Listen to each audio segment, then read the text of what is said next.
De la section médecine et société de l'Académie française de médecine.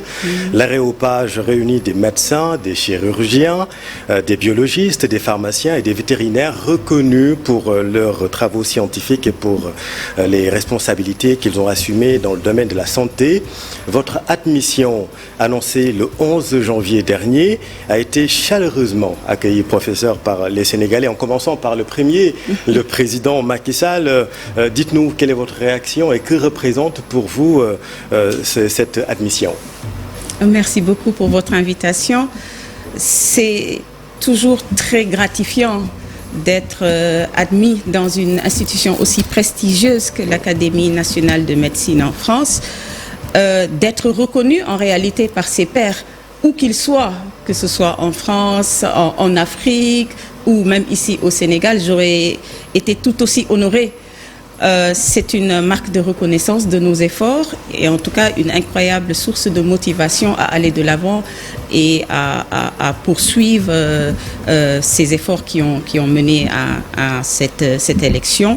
Et si ça peut contribuer, si ça peut nous aider à apporter notre contribution, si minime puisse-t-elle être, au progrès de la médecine, nous en serions encore plus honorés. Nous sommes en période de Coupe d'Afrique des Nations. Quand on a annoncé votre admission, on a eu l'impression que le Sénégal a marqué un but. Je ne sais pas si vous avez remarqué vraiment tous les Sénégalais qui étaient contents de cette admission, en commençant par le président Macky Sall. Comment avez-vous accueilli? Vous étiez à Paris à ce moment-là? J'étais à Paris et j'étais très surprise par la réaction. Toutes ces réactions de sympathie, j'ai reçu des centaines de messages d'encouragement, de félicitations. Le message du président de la République, c'est tout ceci, c'est très gratifiant. Je ne m'attendais pas à mon ascenseur émotionnel et au top là. Il continue de monter et de grimper. Donc c'est très sympathique. Alors expliquez-nous davantage les missions de l'Académie française de médecine, bicentenaire en 2020, qui compte 135 membres titulaires. Exactement. L'Académie nationale de médecine en France a pour mission principale de promouvoir la recherche médicale, d'élaborer des recommandations et des politiques de santé, d'encourager les innovations en santé et également de contribuer à la formation continue des professionnels de la santé. Elle peut être saisie d'une demande d'avis par les pouvoirs publics, mais aussi elle peut s'autosaisir. Elle peut s'autosaisir, elle a un avis consultatif en réalité et elle regroupe des experts de divers domaines qui chacun dans leur spécialité va apporter une contribution dans ces missions-là. Directrice du Centre national de diabétologie de Dakar, vous intégrez donc l'Académie française de médecine par votre expertise, on peut le dire, dans le domaine du diabète. Comment cette admission va vous aider dans vos travaux? Cette admission, c'est une opportunité pour moi-même, mais aussi pour toute l'équipe, toute mon équipe, de collaborer avec des experts de divers domaines, des experts éminents dans le domaine du diabète, mais pas seulement du diabète, les maladies cardiovasculaires de manière générale, et la médecine interne qui est en réalité notre spécialité. C'est une opportunité de travailler avec une plateforme plus large pour échanger les résultats de nos recherches, pour échanger des bonnes pratiques et peut-être contribuer à améliorer les politiques de santé de nos pays. Il y a beaucoup de spécialités, on a vu 4 divisions dans l'académie. Exactement, il y a beaucoup de spécialités. Toutes les spécialités médicales, toutes confondues, peuvent être incluses dans cette académie. Alors, le diabète, votre affaire, j'allais dire, professeur, cette maladie invalidante, parce qu'on peut se retrouver estropié. Vous le disiez vous-même, 70% des amputations non traumatiques recensées au Sénégal sont liées au diabète. C'est une étude faite dans les instituts, dans les départements chirurgicaux. Dans les départements de chirurgie. Quels sont les derniers chiffres du diabète, cette maladie silencieuse, j'ai envie de dire? Les derniers chiffres du diabète ont été obtenus suite à l'enquête nationale qui a été réalisée par notre ministère de la Santé en 2015 et qui révélait que 3,4% de la population sénégalaise âgée de plus de 18 ans souffrait de cette maladie. Ce qui est intéressant, c'est quand on s'intéresse à la tranche d'âge de plus de 45 ans, cette prévalence monte à 7,9%, ce qui montre que le diabète est une vraie problématique de santé publique dans notre pays et qu'il est important de mettre en place des stratégies de dépistage et de prévention efficaces. De dépistage surtout. Hein. Dépistage précoce, oui, parce que, comme vous l'avez dit, c'est une maladie qui peut être silencieuse. Ouais. On se rapporte là à un type particulier de diabète qui est le diabète de type 2 qui survient chez les adultes. Qui peut évoluer de manière tout à fait sournoise, être ignoré du patient et n'être découvert qu'au stade de complications invalidantes. Cette étude faite dans les départements chirurgicaux fait peur quand même. C'est alarmant, en effet, mais on ne doit pas s'arrêter là parce que 85% des amputations sont évitables si on met en place des mesures de prise en charge efficaces. Oui. Lesquelles, par exemple? Comme lutter contre la coca-colonisation? C'est une des mesures, effectivement, l'amélioration, enfin l'adoption de modes de vie sains, on va dire de manière générale, mais s'agissant de la complication spécifique du pied diabétique, c'est tout simplement éduquer les patients à reconnaître très précocement ces lésions, former les professionnels de santé à les prendre en charge, et 85% des amputations, ça a été prouvé par des études cliniques, sont évitables par des mesures simples.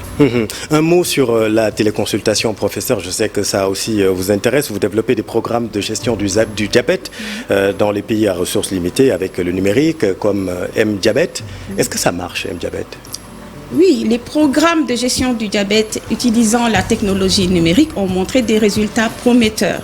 Au Sénégal, nous avons mis en place effectivement ce programme M-Diabète qui est en fait une initiative de l'OMS et de l'Union internationale des télécommunications avec notre ministère de la Santé. Et ce M-Diabète consiste tout simplement à envoyer des messages aux patients pour les alerter sur les signes de la maladie, pour qu'ils reconnaissent très tôt les signes de la maladie, leur rappeler de prendre leur traitement, leur rappeler d'adopter un mode de vie sain. Il permet également, ce programme, de former les professionnels de santé et faciliter la gestion à distance du diabète. Et ce programme a été évalué et a montré une meilleure adhésion au traitement et une meilleure gestion de la maladie, rien qu'en envoyant des SMS. Nous sommes en pleine révolution numérique et aucun champ de la médecine, je peux vous le dire, n'échappera à cette révolution. Il faut prendre ces opportunités pour améliorer la prise en charge de nos patients. D'autant plus qu'actuellement, en termes de taux de pénétration du mobile, nous sommes à 117%. Il faut l'utiliser pour passer l'information. Absolument. Alors, comment faire pour construire des marques sans caler dans les autres territoires, puisque c'est quand même la référence aujourd'hui? Comment faire pour en avoir d'autres dans les autres territoires? Alors, le centre Marc Saint-Calais est effectivement le centre de référence pour la prise en charge du diabète, mais il ne s'agit pas en réalité de répliquer des centres Marc Saint-Calais partout. Il s'agirait plutôt de faire en sorte que la prise en charge du diabète, et ce n'est pas seulement le diabète et les autres maladies chroniques telles que l'hypertension, telles que les dyslipidémies, que cette prise en charge soit accessible à tous les niveaux de la pyramide sanitaire du pays, que ce soit au poste de santé, le centre de santé, les hôpitaux régionaux. Les malades doivent avoir accès facilement à cette prise en charge selon le niveau de compétence, bien sûr, au niveau de ces infrastructures et selon les équipements disponibles à tout type de prise en charge, qu'il s'agisse de sensibilisation, de dépistage, de suivi ou de prise en charge des complications. Ça doit être accessible partout. Oui, l'accessibilité, en tout cas, l'accès, en termes d'amélioration d'accès aux soins, on peut parler au Sénégal. En tout cas, au niveau national, actuellement, le nombre d'hôpitaux a évolué de 35 à 43 en 2022, 300 postes de santé, 18 centres de santé et 21 centres de dialyse. Pour vous, donc, il ne faut pas avoir d'autres centres Marc Saint-Calais, mais plutôt avoir des structures annexes dans les autres territoires du pays. C'est ce que vous voulez dire? En fait, il faut des centres de référence. Même au niveau des régions, le centre de Marc Saint-Calais, il faut respecter cette pyramide sanitaire qui fait qu'on va du niveau périphérique vers le niveau le plus élevé. Et au niveau des centres régionaux, on pourrait avoir des centres de référence de la prise en charge du diabète et des maladies chroniques. Mais en tout cas, l'accès à la prise en charge et au dépistage doit être partout, à tous les niveaux. Le rein, professeur, fait partie des cibles privilégiées des complications du diabète, vous le savez. Fin novembre dernier, le corps médical sénégalais, appuyé par des spécialistes turcs, a réalisé avec succès les 3 premières transplantations rénales du pays, ce qui est une nette avancée médicale. Quels sont, selon vous, les autres défis dans le domaine à relever? Oui, vous avez parlé du rein, qui est effectivement la maladie rénale chronique est une préoccupation majeure dans le diabète, et il y a beaucoup d'autres complications. Vous avez cité également les amputations liées aux pieds diabétiques. Et puis le fait qu'on ait réalisé ces transplantations rénales au Sénégal représente une réelle avancée dans la pratique médicale de nos pays. C'est l'occasion d'ailleurs de féliciter nos collègues qui ont réalisé ces transplantations rénales. Mais il est important de souligner qu'il faut tout mettre en œuvre pour ne pas en arriver là. C'est-à-dire mettre en place des moyens de prévention qui permettent d'éviter les complications. Tout l'enjeu est là. Pour toutes ces maladies chroniques. C'est-à-dire le travail en amont. Le travail en amont. Sensibiliser, faire de la prévention précocement, dépister précocement et mettre en place des mesures telles qu'un équilibre précoce de la glycémie, mettre en place des structures où les malades peuvent consulter régulièrement, parce que la prise en charge d'une maladie chronique diffère totalement de celle d'une maladie aiguë. Il faut un suivi régulier et il faut contrôler et aller en amont de ces complications avant qu'elles ne s'installent. Et tout ceci permet de mettre en place des mesures qui vont éviter d'arriver à ces défaillances rénales, ces amputations qui sont coûteuses à la fois pour les individus, pour les familles, pour la société, pour notre système médical. L'unique intervention, en tout cas concernant ces transplantations rénales, a coûté environ 10 millions de francs CFA. C'est considérable. C'est considérable. Et l'État a mis beaucoup de moyens. Il y en a eu 3. Dans les centres de dialyse déjà, avant les transplantations rénales, et maintenant dans les transplantations rénales. Ce qu'il faut, c'est mettre aussi beaucoup de moyens dans la prévention. Et la promotion de l'hygiène de vie, tout simplement. La promotion de l'hygiène de vie, l'activité physique, la sensibilisation, etc.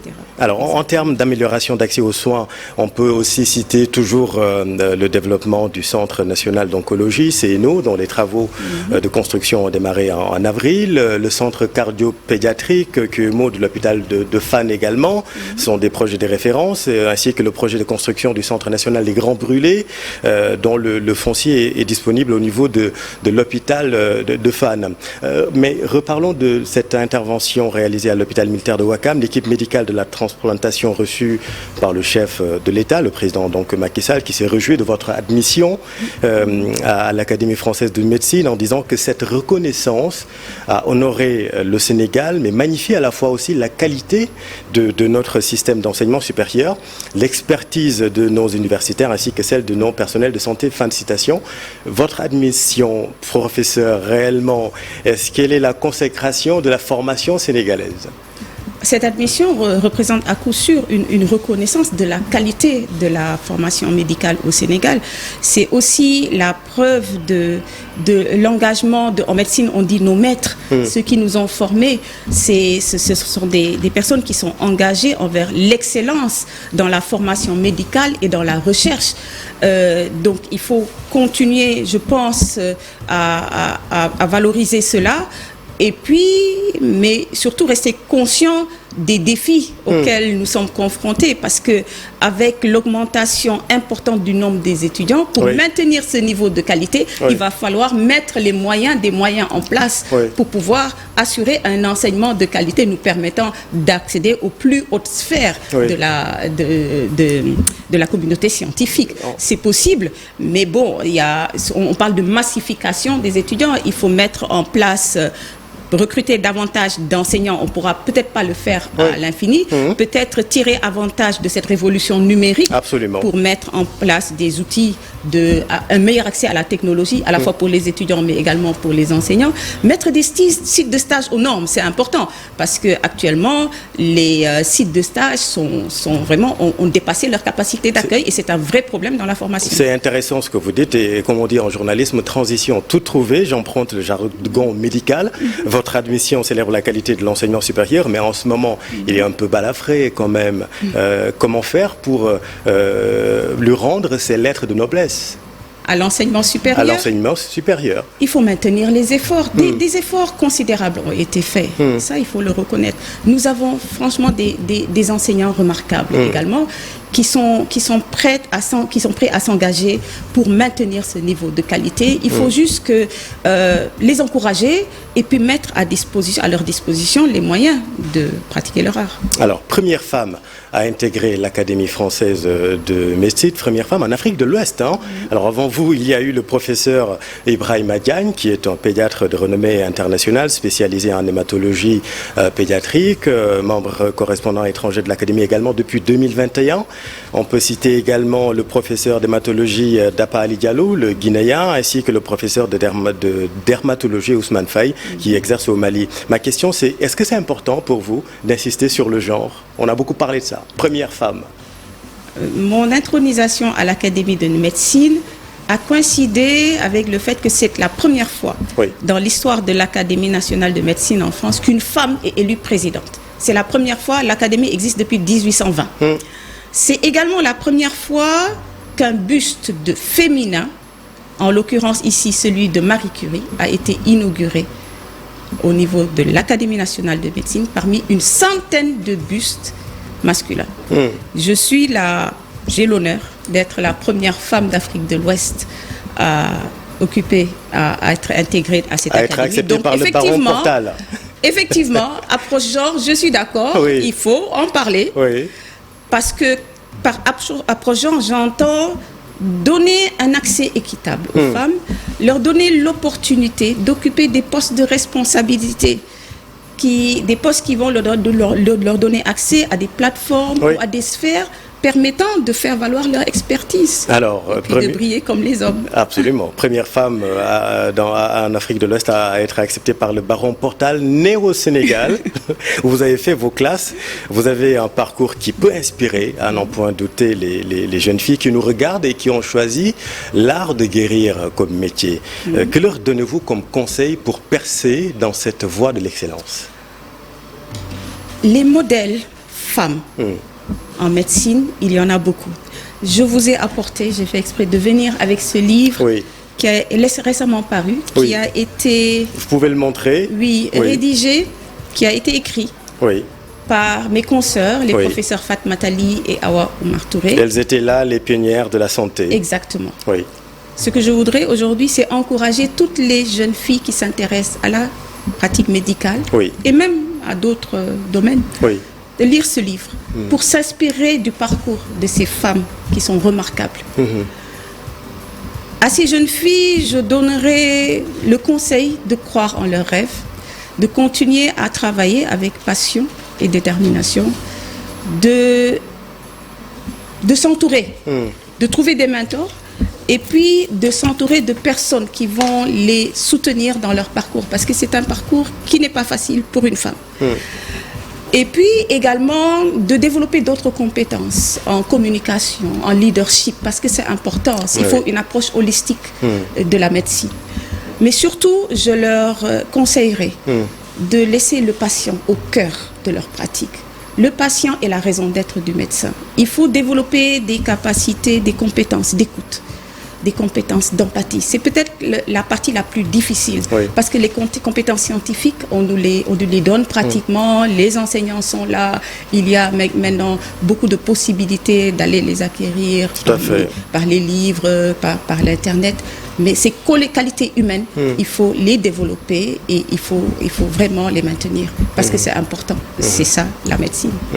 Donc les jeunes filles qui nous regardent, si vous voulez devenir une professeure Maïmouna Ndour Faye, donc lisez ce livre, Maïmouna Ndour Mbaye, je répète, elles étaient là, les pionnières de la santé. C'est un livre de Awa Oumar Touré Fall et Fatimata Ali. Merci beaucoup, professeur. Merci beaucoup. C'était un immense plaisir de vous recevoir. Donc c'était la professeure Maïmouna Ndour Mbaye, première femme de l'Afrique de l'Ouest à intégrer l'Académie française de médecine. Merci à vous, chers téléspectateurs. Soir d'info, la suite, les programmes continuent sur TFM. Restez avec nous. Vous êtes au bon endroit. Bonne soirée.